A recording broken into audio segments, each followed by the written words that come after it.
Поранешниот председателски кандидат, републиканскиот сенатор Џон Маккейн, се закити со македонско признание. Ја доби меѓународната награда на слободата на обединетата македонска диаспора, што годинава ќе им биде врачена и на сенаторот демократ Френк Лутенберг од Нью Џерси и независниот сенатор Џозеф Либерман од Конетикат, а постхумно и на поранешниот државен секретар Лоренс Игелбергер.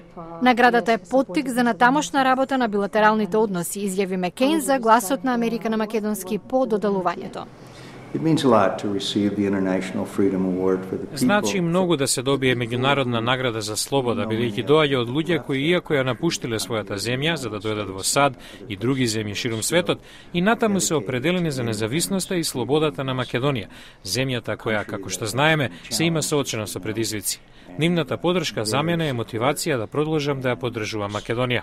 Сенаторот ги опиша американско-македонските односи како добри, а биле одлични кога, како што кажа, поранешниот американски председател Џорџ Буш пројавил личен интерес за земјата. Маккейн ја истакна заложбата на македонската армија во меѓународната мисија во Авганистан.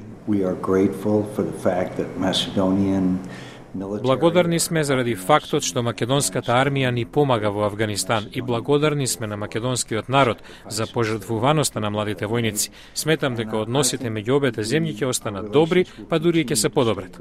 Во однос на спорот меѓу Македонија и Грција околу името, сенаторот Маккейн е оптимист.